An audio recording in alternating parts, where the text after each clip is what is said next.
The Coast Guard final report was released on August 5, 2025. It was 335 pages long and had a great deal of information that helps explain why Stockton was so confident in his hulls. I'm going to tell you a story about why Stockton thought both of his hulls were perfectly safe. It's because he was told that by carbon fiber engineers. In this video, we will discuss why Stockton trusted his first hull. In a second upcoming video, I will tell you the story of why Stockton thought his second hull was indestructible. And he told us that it was basically indestructible. The day after they released the final report, August 6th, the Coast Guard released what they called the Titan Preliminary Interview Transcripts Combined. This document was 1,430 pages long. This gives us more insight into Stockton's trust of his hulls.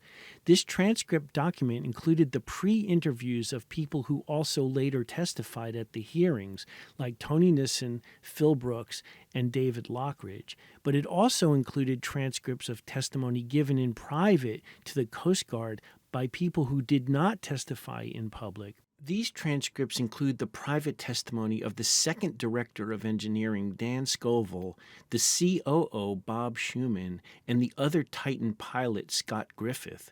In the upcoming video about the second hull, we will use this private testimony and the MBI report to tell the story about Collier Aerospace, who had the engineers that told Stockton that the second hull was perfectly safe. There was also the transcript of the meeting that led to David Lockridge being fired. The audio of that meeting has been available on the internet, but being able to read the transcript helped pull together the most important segments. Everyone refers to that meeting in the context of how arrogant Stockton was towards David, but that is not the most important thing about the meeting. The most important thing about the meeting is it gives insight into how Stockton felt about carbon fiber, and why he had confidence in the first hull engineered by Brian Spencer, and why he listened to Brian Spencer's theories more than the feasibility study done by Boeing. It's almost like testimony from Stockton, because it is unrehearsed, it's not pre-planned answers to media questions. For me to tell the story about the first hull properly, we have to start with Boeing. An overview of what Boeing engineers recommended, specifically Mark Negley, in their feasibility study back in 2013. Then we will discuss what the engineers at Spencer Composites predicted for the first hull. I will supplement that with quotes from Stockton's statements from the Lockridge firing meeting. This is in the 2018 timeframe. So let's begin with the basic overview of the Boeing recommendations. At the time, they were requested to do a feasibility study for a carbon fiber hull that would dive to 6,000 meters. Why 6,000 meters, you may ask? The reason is, when OceanGate was started by Stockton and Guillermo Solline, it was not about going to the Titanic. Neither Stockton nor I were ever driven by tourism. We were never motivated by going somewhere that people had already been before. Well, the reason we got into this was because we both wanted to explore. We wanted to not only explore ourselves, but create the technologies that would allow other explorers to explore the ocean. So going to see a shipwreck that had already been well documented and that a bunch of people had already gone to, that didn't excite me. It didn't excite Stockton. The original idea was to have a fleet of 5 deep diving subs stationed around the world that could be leased for deep ocean exploration. And Guillermo and Stockton would tout that 6,000 meters gets you to about 98% of the ocean, whereas 4,000 meters is only the average depth of the ocean. That's why the Boeing work and the first calculations by Spencer Composites were for getting to 6,000 meters. And initially, like I said, our goal was actually 6,000 meters, because 6,000 meters gets you access to about 98% of the world's ocean. So that was kind of our goal. Of course, we have to start by mentioning the Boeing feasibility study from the 2013 timeframe. The Marine Board had a copy of it, and they referred to it a lot during the hearing. They referred to it more in the final report. But for some reason, it was not released and will not be released to the public. But the Boeing engineer who testified, Mark Nagley, did an excellent job and provided excellent information. However, the final report adds new Boeing information that wasn't covered by Nagley. Note that the original feasibility study was for 6,000 meters with a 1.5 safety factor, so the design targeted a depth of 8,600 meters and just over 12,000 psi.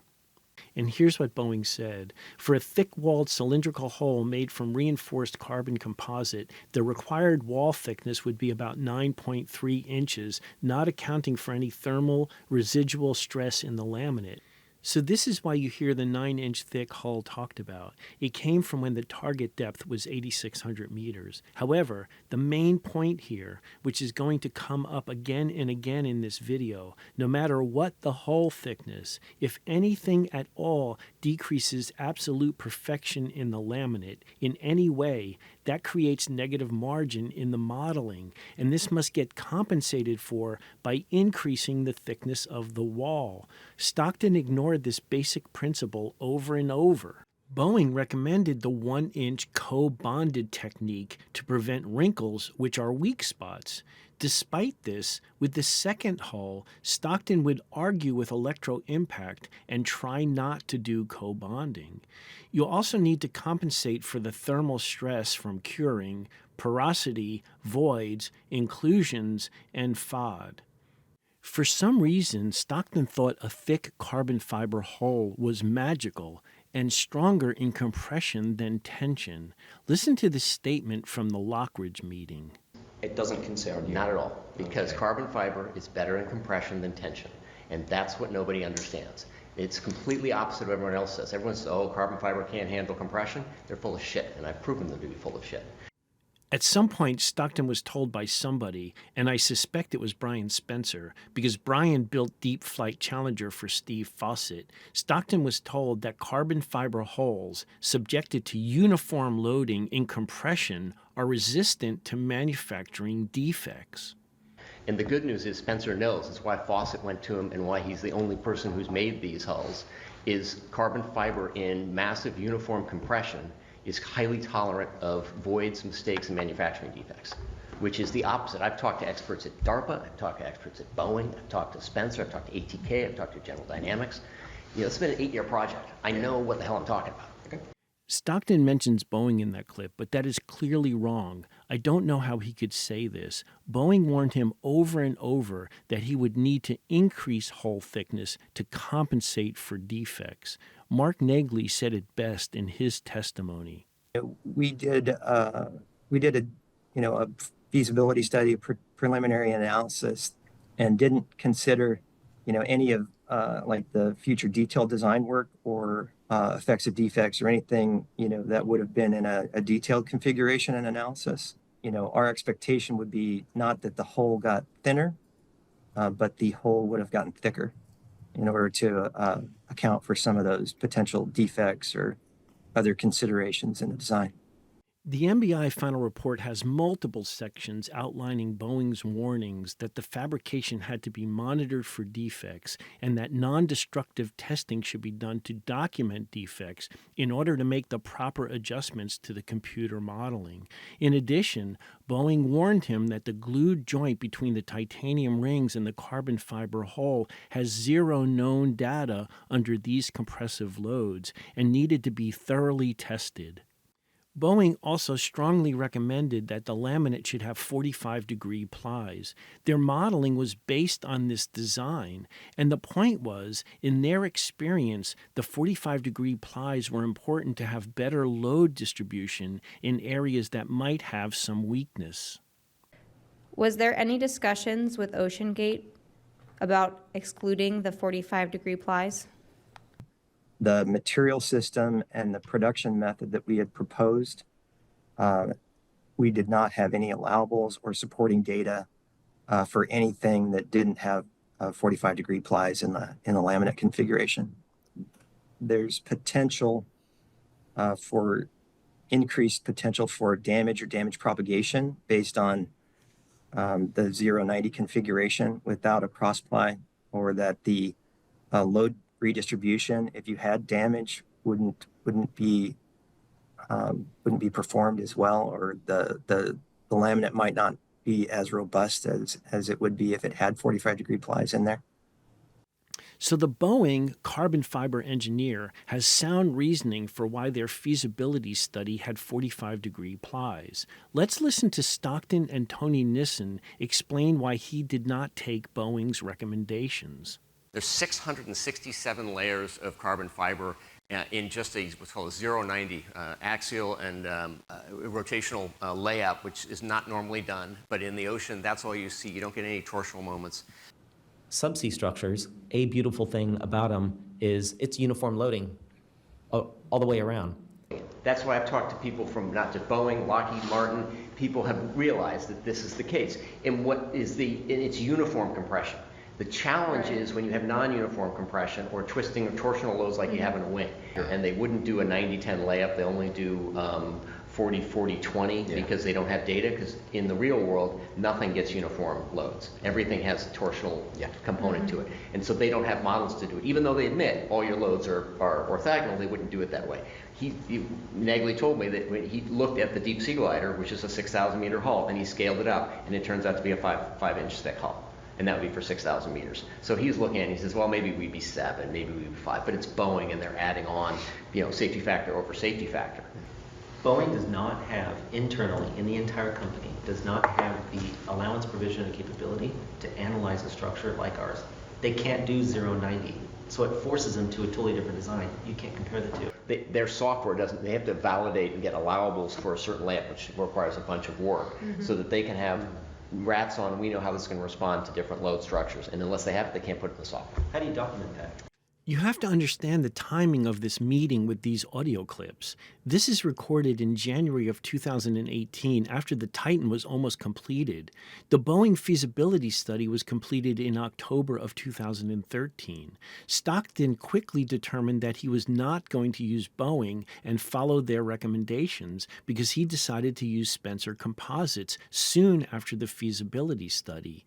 We know that because in 2015, the first Spencer scale model was already being tested. Tony was hired in 2016, around the time of testing the second Spencer scale model. So Tony is speaking in this 2018 meeting about what Boeing could not do with their computer modeling, which is fine. But Stockton had already decided not to build a Boeing hull before Tony was hired. Tony testified that when he was hired, the Spencer mandrel was built and the design and fabrication methods were decided.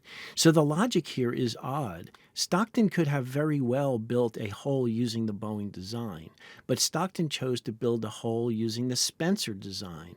Then in retrospect, they're complaining that Boeing could not model the Spencer design, and then they are somehow justifying the 090 design to David, Bonnie, and Scott with no data. It's weird.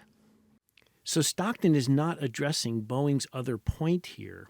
It's not just about torsional loads. It's about areas in the hull where fibers have broken or where there is a defect. How is that area going to handle the variation in the load? What Stockton is also forgetting is that the hull is not always in the perfect environment of being underwater with uniform compression. It was hoisted up and down, transported across the country on a flatbed truck, dragged up and down the ramp on the Horizon Arctic, and then towed behind the Polar Prince on the Lars in rough seas for thousands of nautical miles. And finally, he is justifying the decision to use the 090-degree layup by blaming Boeing for not having the correct data to computer model anything without 45-degree plies. The thought process does not make sense. So although Boeing gave Stockton sound recommendations and guidance to do his hull correctly, you see how Stockton justified decision-making. Let me show you some more examples of the odd thought processes for justifying that the hulls were safe. Spencer Composites, using their computer models, initially was targeting a 6,000 meter rated hull. They came up with a hull that could be 4.5 inches thick and survive 6,000 meters. Stockton, at some point, decided, let's just make it 5 inches thick for extra safety. It made him feel better, but it was not based on data. And so originally the hull was supposed to be 4.5 inches. I said, let's make it 5, just for extra shits and grins to have more. So I think I have very little concern we're going to have a problem with the carbon fiber. The weakest link in the entire sub is the titanium dome. But remember, everything Stockton is saying during this Lockridge meeting is after the testing of the 4-scale models, which was a disaster. The full-scale hull is built and being completed in the shop as they prepare to go to the Bahamas. So we need to show examples of the odd thinking that occurs during the testing of the 4-scale models that Spencer built regarding the strength and the acoustic monitoring system. These test hulls were supposed to represent the ability of the full-scale hull to tolerate 6,000 meters and about 8,800 psi. But the first test hull only reached 4,200 psi before one of the carbon fiber end domes collapsed. The second test hull also did not make it to 8,800 psi when it failed at 6,000 psi. The third test hull was the first time Stockton had acoustic monitoring installed to test the concept. Boeing was there to help. This hull failed at 4,000 psi. The fourth test hull also had acoustic monitoring, and it was their best test, failing at 6,500 psi, still short of the original target goal of 8,800 psi. But through this testing period is when Stockton totally modified the target depth. Now he was only going to shoot for the Titanic depth of 3,800 meters, plus the safety factor. So he wanted to get to 4,500 meters and 6,500 psi, which he achieved with the last scale model. Listen to these statements explaining the failed tests, but still justifying that the hull would be safe even without confirming data, and how just 2 tests with the acoustic monitoring was somehow proving that the concept was a reliable predictor of the health of the hull. I'm telling you that our experience with Spencer, everything Spencer has told us has been wrong, which is the depressing part. Every part that he's told us that is wrong has been in our favor. So on one level, you go, holy shit, he is one of the living experts in carbon fiber. He's got 22 patents. He makes all kinds of stuff for General Dynamics and Fawcett and everybody else, and he's done a bunch of testing. But he's an old dude. He's weird, and he does it with older software, and he has understood the secret of this whole thing, which is it's highly tolerant of wet layups and manufacturing defects in compression.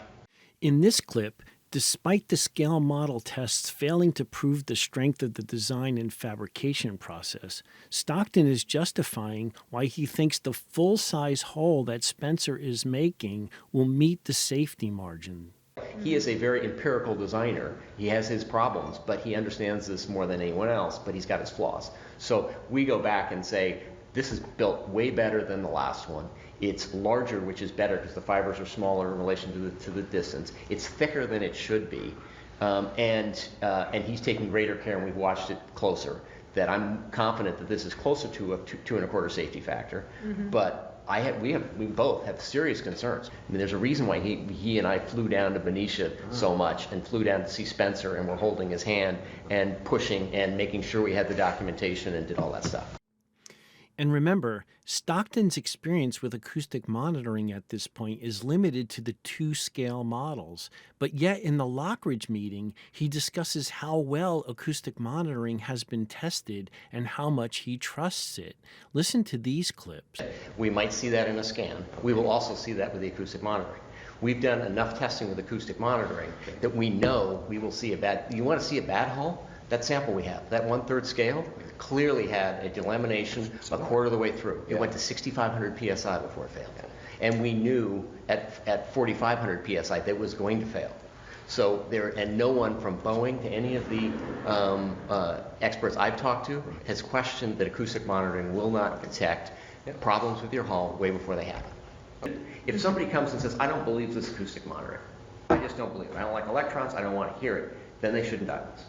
Period. I mean, if you don't have confidence in the acoustic monitoring as a method of detecting failure in carbon fiber, you should go this up.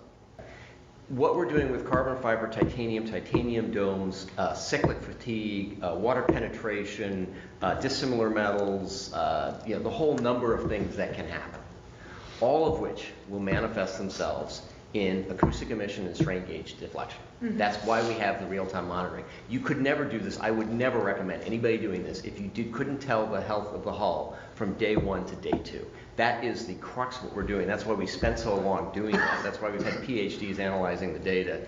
And that's why we did the tests at the University of Washington. Because if you don't do that, all of the concerns that David points out are legit. With acoustic monitoring, you get away from that. Now, if it fails, then you have to stop. And it's, again, this is not something that just happens all of a sudden. It doesn't just implode. It screamed like a mother before it implodes. The reason I compiled this summary for you to watch is because you need to understand that Stockton really did believe in the strength of the first carbon fiber hull. He had experts like Brian Spencer building it, and at 5 inches thick, he really believed he was overbuilding it. However, as you heard, he employs some twisted logic to get to that conclusion, and he has no data to back up anything he said. The same thing will happen for the second hull, but it will be worse because Collier Aerospace will supply Stockton with data that shows great safety margins. The problem will be that the information that OceanGate supplied as the input data for the computer modeling was not sound, and Collier was basing all analysis on aerospace models. So we all know what happens. The first hull makes popping and cracking noises like crazy during Bahamas testing. It happens on Stockton's solo dive, which was a focal point in the Netflix film. The acoustic monitoring was certainly working, but Stockton did not take the noise as a warning of any kind, because he did another deep dive, again with the hull making a lot of noise, but with passengers on board. That's the dive with Carl Stanley, and he had every intention of diving to the Titanic in that hole, but then the crack in the hull was found, and that hull had to be scrapped. So this leads us to the time period of building the second hull, the one that they used for Titanic dives, and that the new director of engineering, Dan Scoville, oversaw. In another video, I will explain who told Stockton that the second hull had more than enough strength. If you have enjoyed this content, the history of OceanGate, the mindset of Stockton, and the detailed hull engineering explanations, then you should consider getting my book. I will let YouTuber Jeff Ostroff tell you about the book. The website about the book is in the description. Oh, and by the way, I highly suggest you pick yourself up a copy of this nice paperback book here. This is called Titan, To the Titanic and Back, 13.5 times by Gordon Telepin. And what I really like about this book, it has everything you could ever possibly want to know about the Titan, from the history of the company all the way to the end, to the last day of the implosion. And this is about 300 pages. You can also get the Kindle version and download that. And you can also get a PDF version, which is really cool because you can search. So this right here will save you from having to sift through hundreds and hundreds of hours of videos all over the web, because all of the answers and all of the key points that you need to know about this entire engineering disaster is right here in the book, including all of the mistakes made during the manufacturing of the OceanGate Titan submersible carbon fiber hull. And let me tell you something, if you know anybody who's an engineer or going into engineering or in college for engineering, then you better buy them this book, because they don't teach this kind of stuff in college, unfortunately, and they really should. So it doesn't matter if they're a software engineer or an electrical engineer or a mechanical engineer or even a structural civil type engineer, because any type of engineer should be able to learn from the mistakes that were made here. It's just unbelievable. So what a great learning tool this would be for them to study as they're going through school. And what I find especially useful is these key talking points that witnesses made during the Marine Board investigation there, and it's got the timestamps from the videos too. So you can go directly to the U.S. Coast Guard's live streams from the Marine Board investigation, and you could directly find those timestamps in there and listen to the conversations that were had.